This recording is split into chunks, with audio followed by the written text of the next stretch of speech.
Hey guys, it's Rick. Welcome back to the HDVIBE channel. So today I'm going to be doing a performance upgrade, and this will be part one of a two-part series. And that performance upgrade is actually a stage one upgrade on my 2019 Road King Special, which has the Milwaukee-Eight 114 engine on it. So what I hope to get out of today's video is, one, I'm going to talk about really what is a stage one upgrade and what does it do to the engine. Two, what do you need to do a stage one upgrade? And then three, I'm going to install the breather component of a stage one upgrade on the Road King Special so that you can see just really how easy that is. And then we'll follow up next week with part two of this video, where I show you how to install the tuner. So let's get into it right after this.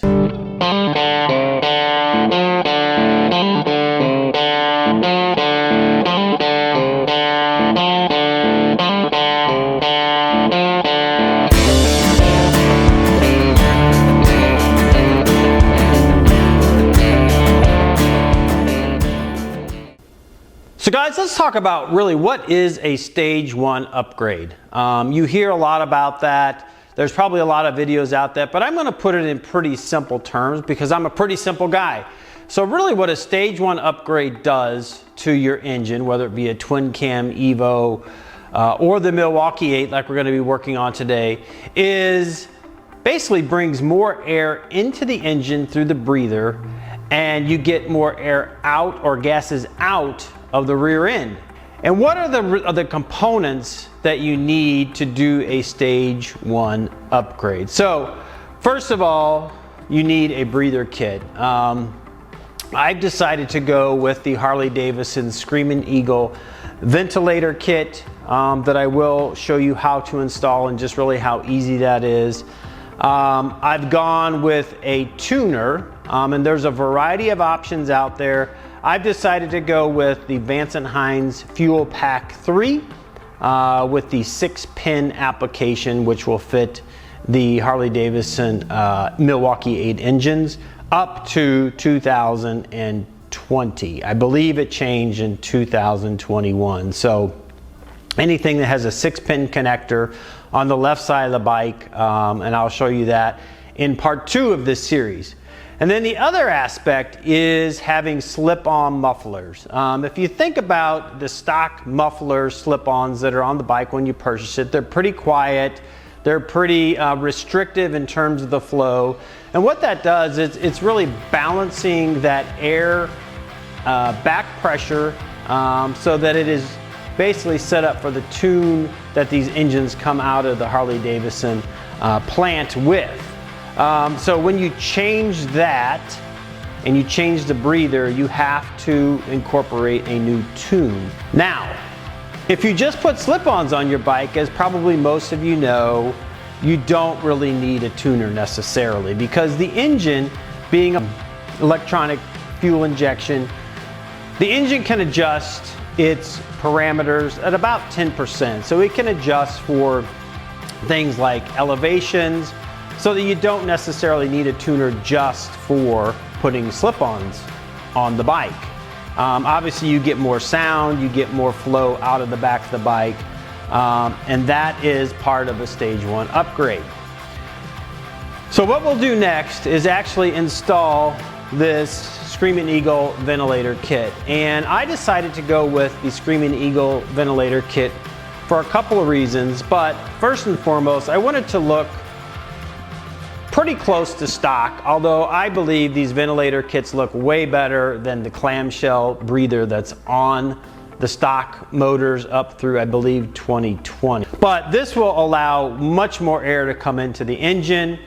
There's other breathers, high flow breathers that you can put on these bikes from non-OEM manufacturers. I mean, Vance & Hines has them. There's tons of them out there. So the theory is the same. You want to get more air into that engine so it is sucking more air in. And these bikes are tuned, I believe, from the factory to hit EPA standards a little bit lean.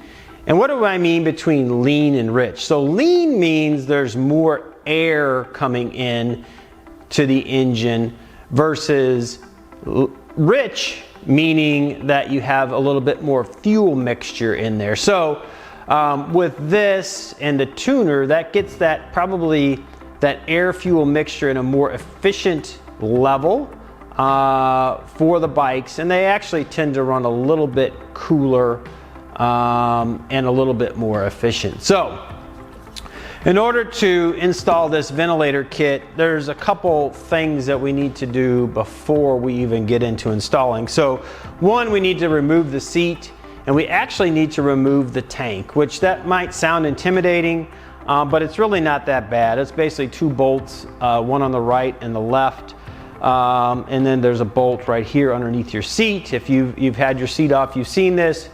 And there's some connectors. I think there's one electrical connection you disconnect, it just snaps apart, and some hoses and you pull it off. It's best to do this when your tank is probably more empty. Unfortunately, I have mine filled up completely because it is winter time and I don't want to get any condensation in the tank, so it's going to be a little heavier.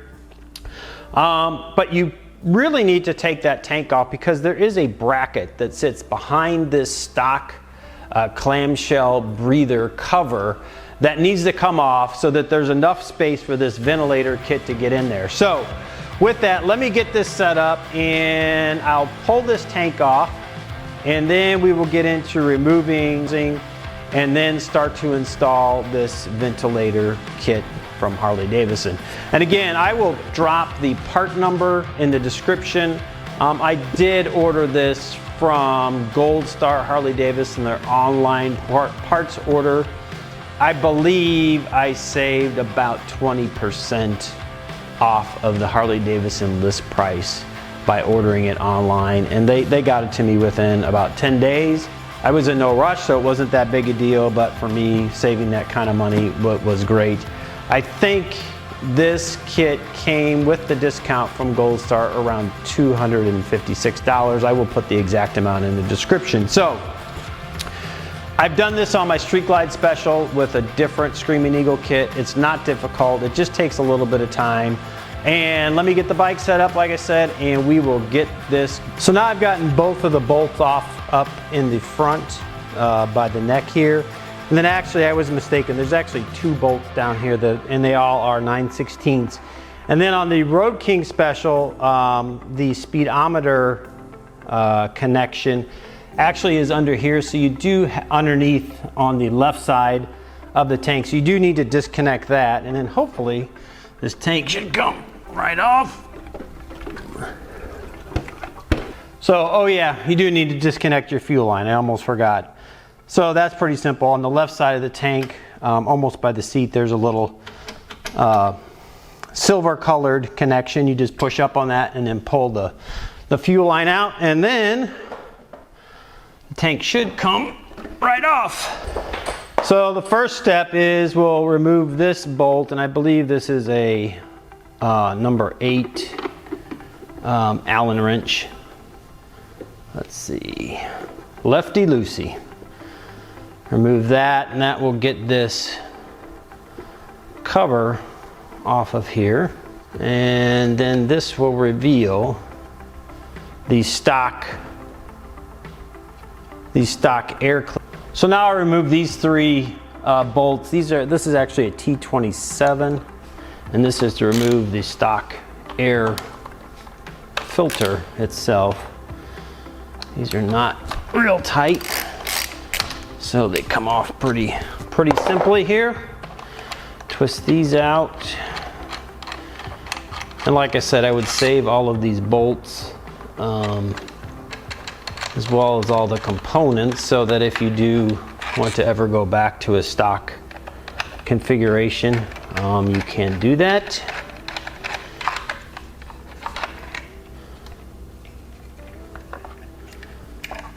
Blowback tubes are connected here. You just pull it off out of there. It was just slipped in through that little hole, running any blowback of oil into there. So now what you have here, this is the actual throttle body. That's what controls how much air is going into the engine. we'll pop these off, and these are called breather bolts.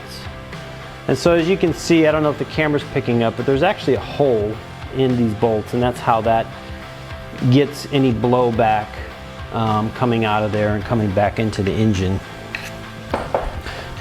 So to remove these, this is actually a 7/16, and I'm going to use a deep well socket so I can get over that breather nozzle that comes out of there. And then we'll just loosen these up.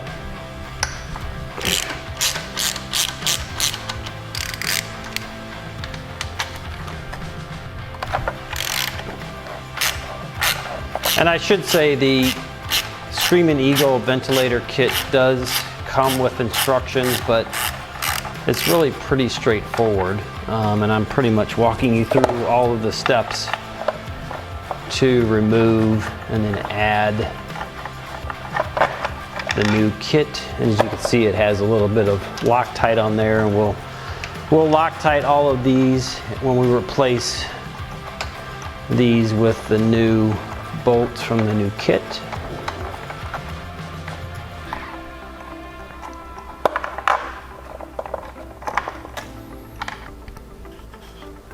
So then that reveals the entire throttle body.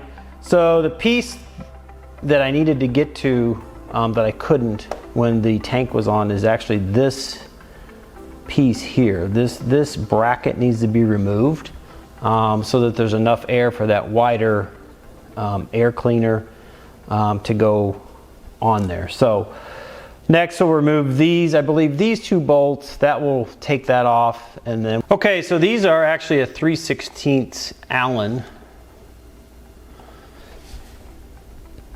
So we'll go ahead and get those loosened up.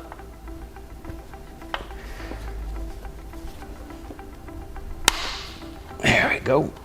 Those were in there pretty good. And while I'm doing this, guys, if you like this type of content and this channel where I do tips, tricks, rides, reviews, and product installs like this on my Harley Davidson touring bikes, I ask that you please hit the subscribe button. Actually, after a little further inspection, this is actually one of those Christmas tree plugs that kind of goes through this bracket. So I'm just gonna pull it out.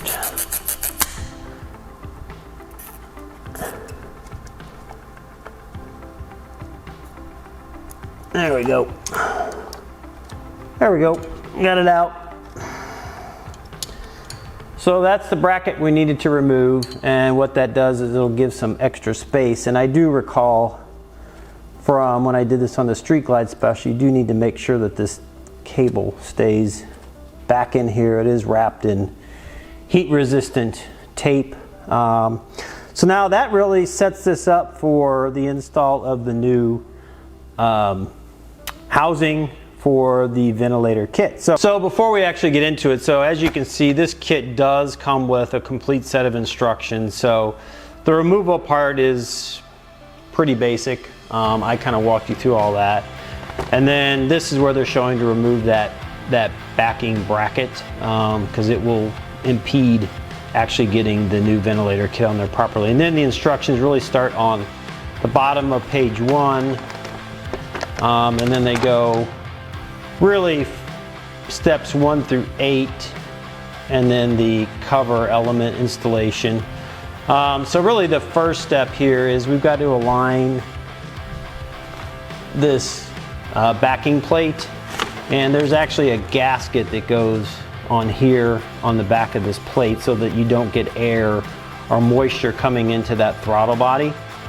Okay, so I went ahead and I peeled off the back, and I'm just pressing this gasket onto this backing plate. And I think line this back up. I believe that is the right way. There we go.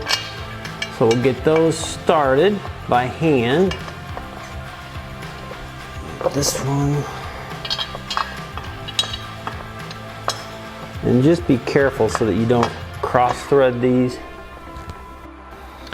Okay, so the instructions say to leave all of these relatively loose. So what I found was actually my throttle body had cocked a little bit, and so it was generating some challenge here to try to get these bolts that go straight into the actual housing itself. But so I got that squared away. Tighten this up by hand, and then I will get these torqued to the proper torque spec. So the torque spec for the breather bolts is 22 to 24 foot-pounds. These 3 bolts here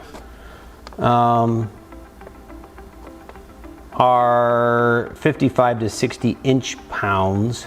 So I will go ahead and get these torqued down to torque spec, but again, I've got blue Loctite in those, so we should be okay. Everything is fitting good now. We have a good seal right around here, around the throttle body, so that we don't have anything sucking in through there, moisture or the like. So let me go ahead and get these torque spec down, and then okay, so now I've got everything torqued in, the breather screws and these the air filter screws. And then what we do need to do is we need to put these rubber breather hoses on, and essentially they just pop over the breather screws, and then there's a little tab right there that goes on. And then we have the same for the other side. This one actually, and then they just kind of pop into place. And again, that's if you do get any blowback of oil through the heads, that'll push it back into the engine, and hopefully, but if you have your oil levels set correctly, you typically won't have any issues with that. Essentially what you need to do at this point, after you've gotten the breather hoses on, is pop on your air cleaner, then pop on this cover, and then these bolts actually go through here to hold all of this together. And this is a T25, and I've got some blue Loctite on these so that they don't come loose. And then the last piece of this will actually just be to put the actual Screamin Eagle faceplate on. Okay, and so the last part of this installation is to put the Screamin Eagle cover on. This is, in this case, your only option. I'm sure you could probably buy a 114 or something like that, but obviously since I didn't have the ventilator kit on here to begin with, my 114 nameplate or tag will not fit. And there you have it. So that's really the install of the ventilator kit, and that's what it looks like when it's completely installed. Again, you have this entire area of the filter exposed so that you can get more air into the engine. As I mentioned at the onset of this video, rain sock actually comes with this ventilator kit, and so you essentially, if you think you're going to hit some wet weather, or you actually can just leave it on all the time if you like. It's not the most attractive thing, but it will stop any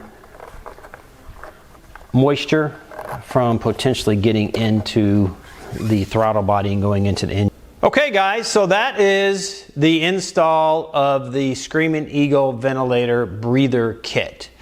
So as you can see, it's pretty simple, just a few simple tools. Probably the most difficult part was actually just removing the tank, and that wasn't really all that difficult. It just added a few minutes to the project. But so as I said, this is part 1 in this series. So in part 2, what I'm actually going to do next week is we'll release a video that goes over the tuning. And as I said, I'm using the Fuel Pack 3 by Vance & Hines. There's a number of reasons that I decided to go with this one, but most of all, I'm familiar with it, and it actually is very convenient to use. It stays on the bike, and I actually control it through an app on my phone. So with that, let's wrap it up here. Life is short. Get out and ride the bike. Thanks for stopping by, and we'll see you on the next one. Bye now.